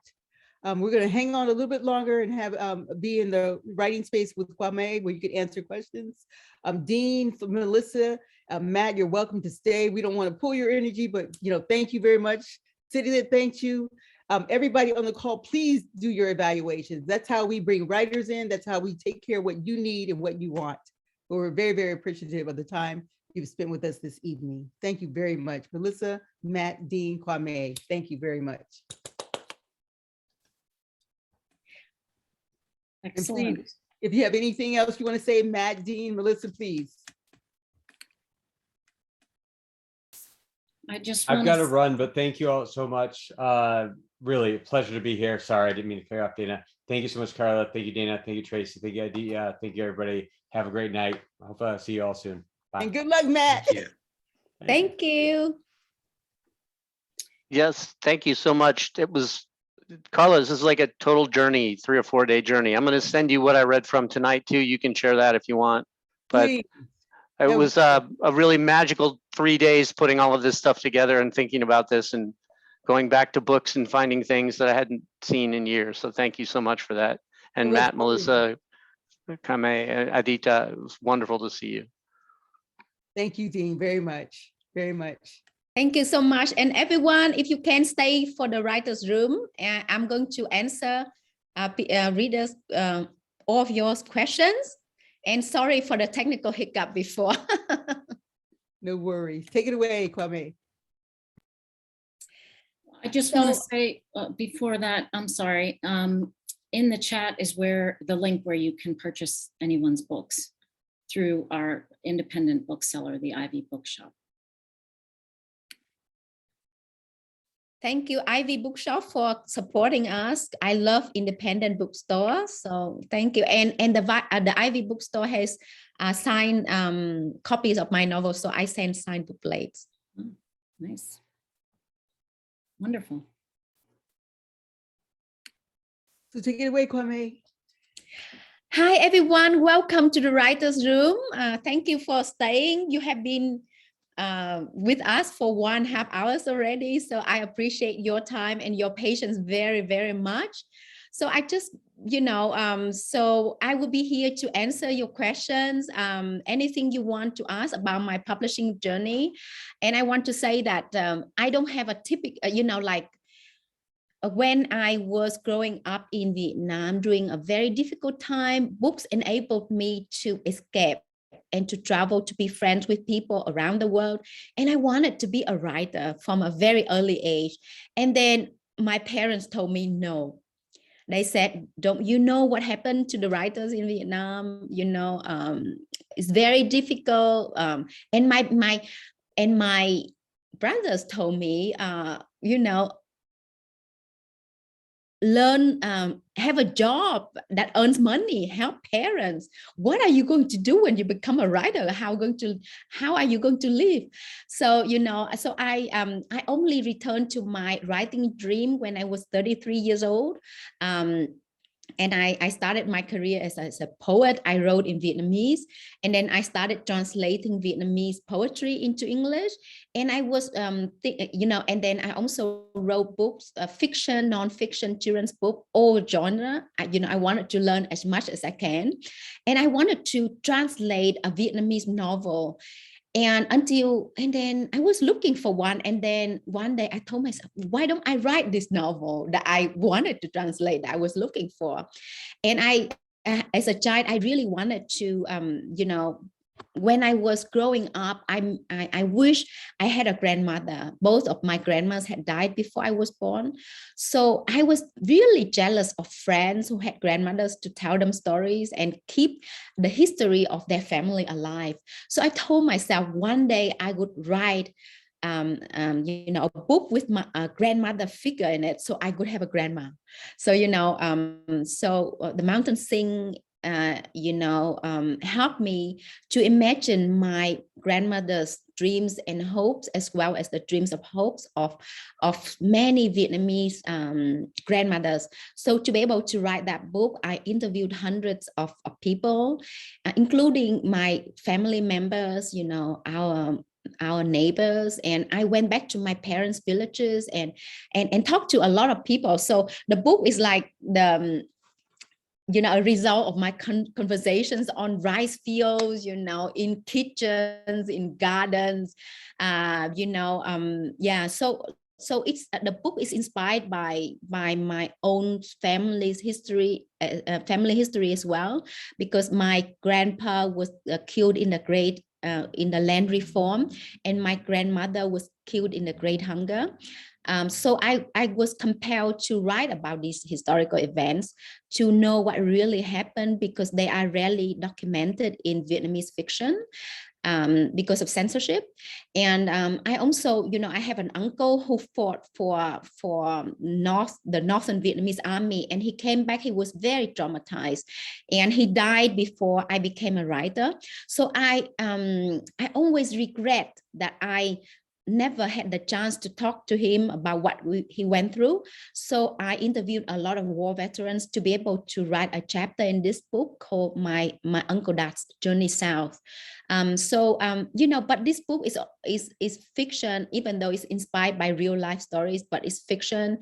It's about the women of Vietnam and things we have had to do to keep our family together, to continue to heal. And I think, because most literature about Vietnam in English have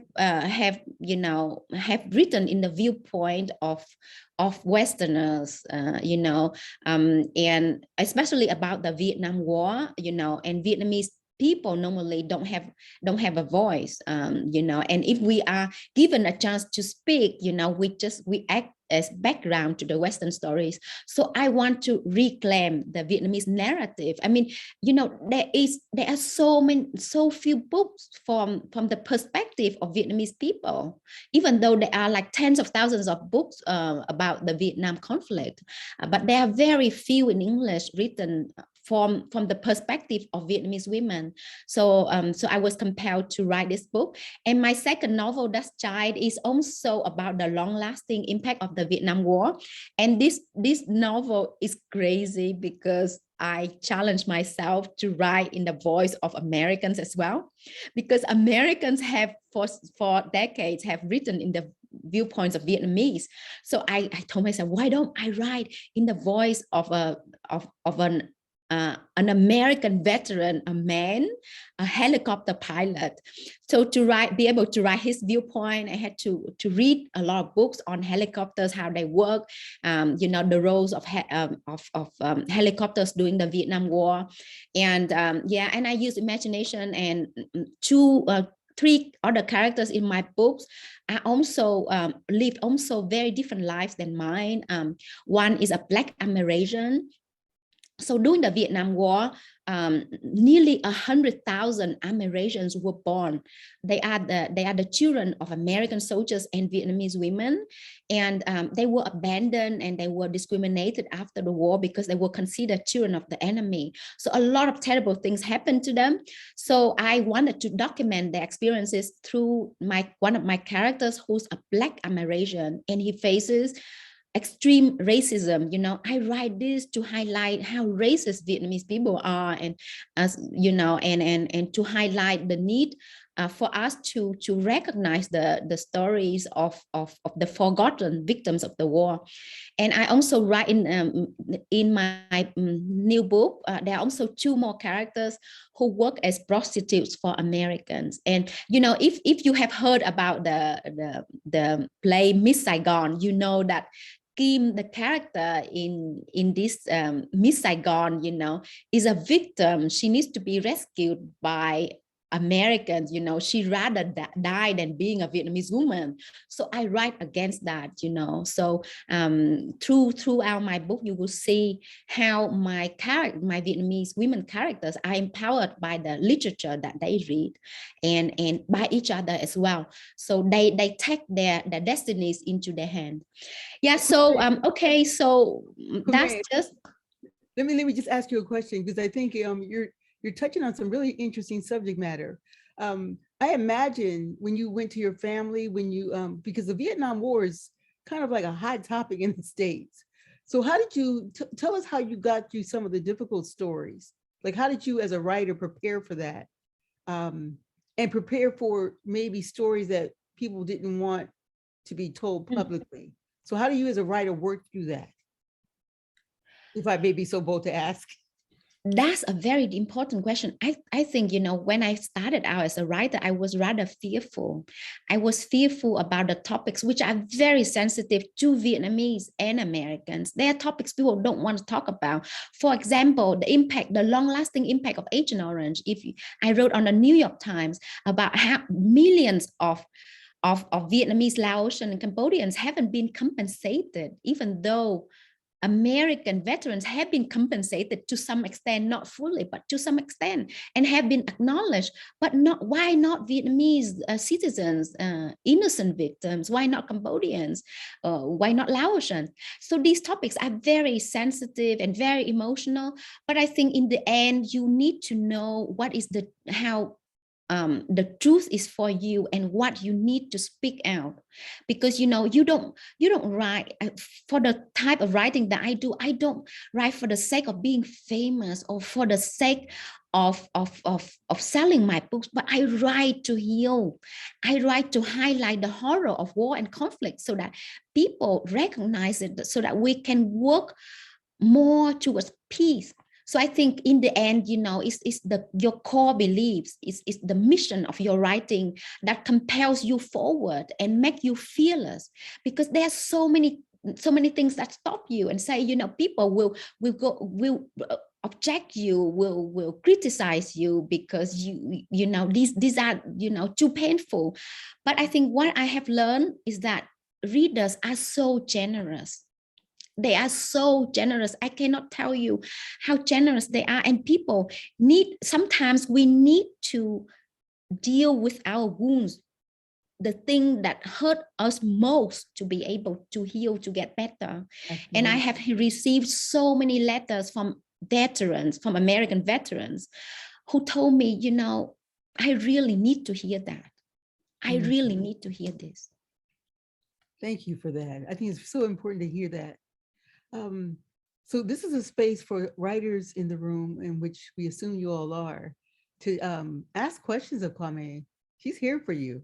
She's this incredible artist who has written a book in English, which honestly, all of us give you big props for that. What an incredible thing to do. Not many can venture through that journey. But please, if you have questions of Kwame, please ask. You can unmute yourselves or ask to unmute, or raise your hands or put it in the chat. You know, we're looking to see what questions you have for this incredible novelist who's coming out with this great book. Because we want you to talk, you know, after we ask a few questions, we want you to talk about your new book too, in that process. Jen? So, yeah, I have a question. So I'm also working on a piece that's lots of historical research, but then speculative. And sometimes the research informs, and then sometimes it becomes overwhelming, or you can hit a sticking point. Actually, I've got 2 projects. In my latest one, there's some science, like when you're talking about the helicopter, there's some science I'm struggling to wrap my head around, and it's bogging down the writing. So research can sometimes really open up the writing, but sometimes it can bog us down, or we can start to, maybe we have our own narratives about what we can learn and can't learn. Like, I can't understand the science of the helicopter or this or that. So how do you work through that when the research maybe needs to happen, but starts to slow you down or get in the way because you're kind of stuck on something. Like, what do you do with that kind of moment? That's a great question, and I experience it all the time, that sometimes I feel overwhelmed with the research materials that I have gathered, and I feel like, how can I honor all these stories? You know, I want to include everything, because every story I heard is just so unbelievable that I feel that I should include it. But in the end, you know, I think it's like the image that I showed in my PowerPoint presentation. Your role as a writer, you know, when your research is like is to enrich your garden of your imagination. So you need to process all of your research and use it as your background to your imagination, and grow your tree of imagination on it, and be free from all the facts. Because as a novelist, you can step away from factual events and create something completely new, right? You give yourself that freedom to create, and don't be afraid, you know, to fictionalize something, invent something totally untrue out of the truth. Once you know the truth, you have the courage to step away from it and uplifting it to the next level, and bring people together and build a new world and invite the readers to be in it. So what I feel like, you know, like I organize my research, and I put it into folders, and I read, and at some time I just need to leave it all behind as I write my book. And as I edit it, then I go back to this research information, and I ask myself, did I miss something significant, or did I get something really wrong from that research information? And I think when you do research, don't be afraid that you collect too much, because you know, whatever you collect can help you with your next projects as well. Thank you for that. Thank you so much. That was great. Thank you. Yeah. Thank you. Anyone else want to ask Kwame a question? Now's your time. We know we have introverts in the room. If you want to type it in the chat, please do. I will have a question. Yes, hi, Elizabeth. Elizabeth is a great writer from Canada. She has written a novel as well. My question is about you, not about your book. Are you a different person when you write in English than when you write in Vietnamese? Because your poetry was in Vietnamese. Do you feel you become a different woman when you switch to English? This is a great question. I think, I don't know. I write in both languages. So every day I write in Vietnamese as well as in English. And I feel like maybe when it comes to historical fiction, I'm more free when I write in English, because there's no censorship. You know, with any book which is published in Vietnam, you need to censor yourself, and editors, publishers have to censor. You know, for example, with The Mountain Sing, what I wrote about the land reform is very difficult to be published in Vietnam because the government doesn't want to talk about it. So, you know, that's one of the reasons I had to write English, also to give myself more freedom. But to write English is like to step away a little bit from my comfort zone.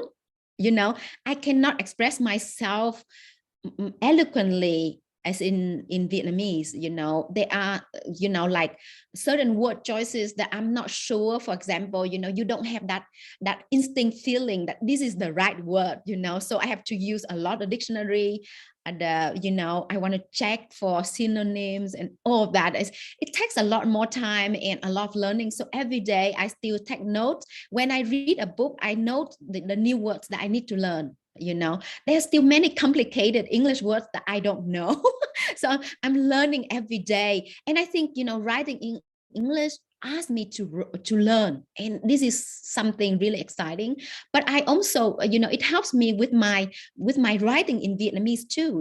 Like I'm able to bring the current discussions on world literature into what I write in Vietnamese, the theory of criticism that I read, representation, decolonization, all of these things, feed into my writing in Vietnamese.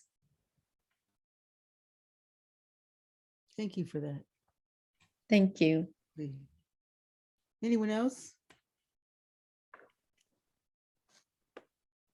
Is anyone actually in the room that's working on a novel right now? We know Jen is, and Elizabeth for sure. Dana is. Dana, you have a question for me as you work on your novel? I was, are you referring to me? I hope, yes. Yes. I'm wondering how you organize your information. You do a lot of research. I mean, I have so much information, whether I've researched it or I'm always gathering new information and taking notes, and it's very hard to keep it organized. I don't know, because I'm also editing now that the novel's finished, so I'm editing, and I sort of know where some of the new information I'm drumming up should go, but I'm not sure. And so it's a mess. And I just wondered if you have a system for that. It's totally fine to be a mess. I'm a mess myself with my research material. So I put in the tip, be organized, to remind myself. But I read somewhere that artistic people tend to be messy. So, we don't think logically. I think, as novelists, we sometimes, I think it's fine. So don't be scared. And, but keep all of your notes, because one day you are going to become famous and libraries will want to buy your note. I have a writer who's a professor, and and his poetry has won awards. So the library approached him and want to buy the notes he have taken. And so so I keep my research materials in on my computer. So I have folders for different writing projects. So I name it as according to my book's name, and I make backup like different subfolders. And I also have, I print my research materials out and put them in folder that I keep in my writing room as well. So I keep everything in two formats. And label it and try to organize it. And something, when I did my research on the second novel, Das Child, because I researched under ethical guidelines. So some information that I need to destroy for ethical reasons.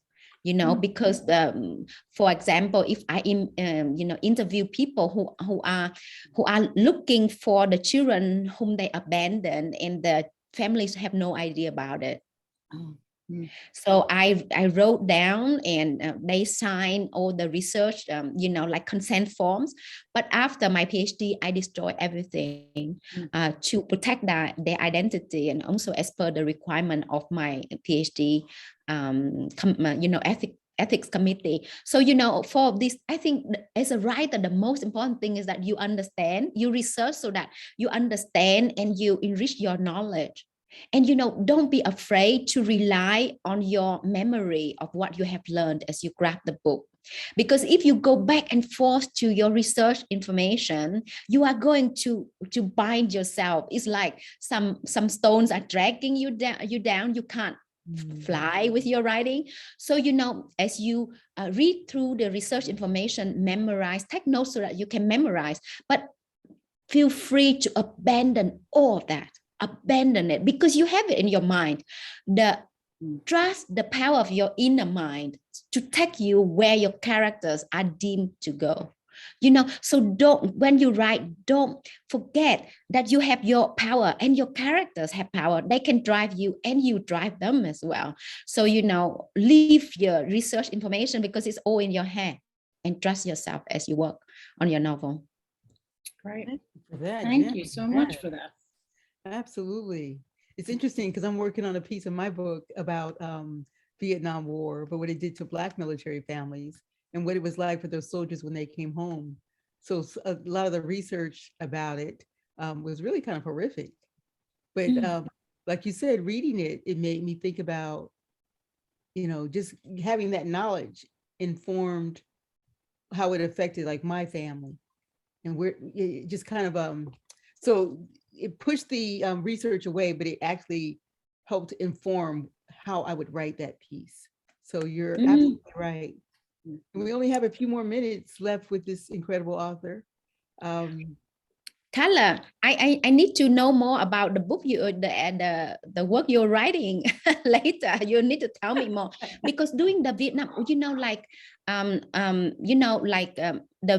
the Americans who had to fight in the Vietnam War, a lot of them were from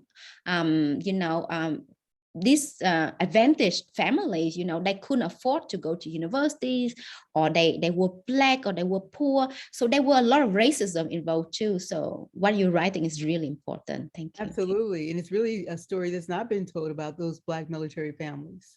And GI Bill, the whole bit. So yes. But I'm sure there are a lot of people in this room have those kind of stories, you know, little nuggets from family, you know, memories or things that just were never kind of settled in your life that, you know, you just wonder about. And I think Melissa brought something up of, you know, what's the thing you most fear? You know, write that, you know, and, you know, the idea of taking a risk in doing so. Yeah. But thank you, Kwame, for just being with us tonight. And thank you for your handouts. Everyone that registered got an incredible packet of handouts from all these authors. We hope you consider that a gift from CityLit, a gift from these authors. Those are precious gems. Trust me, we make it a point at CityLit to really try to embrace the writers, support them, and just kind of give you the materials you need to do the work. We want you to get the work done. But can we just kind of take yourselves off mute and give Kwame an applause that she deserves for her work tonight with us? Can we just give her thanks? Thank you so much. We do. Thank you so much for staying so long, and take good care. And I hope to read your writing and keep writing and keep believing in yourself, you know, freeing yourself of all the burdens.